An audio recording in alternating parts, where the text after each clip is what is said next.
অন্নহীনে অন্নদায়িনী দয়াময়ী তুই যে মা অন্নপূর্ণা।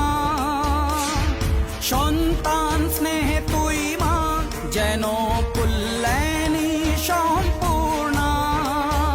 তোর কথা যেন মন্ত্রোচ্চারণ, বজ্র সম কঠিন অনুশাসন। ধৈর্যের সর্বংসহা পৃথিবী, ধর্ম ও ন্যায়ের প্রতিচ্ছবি।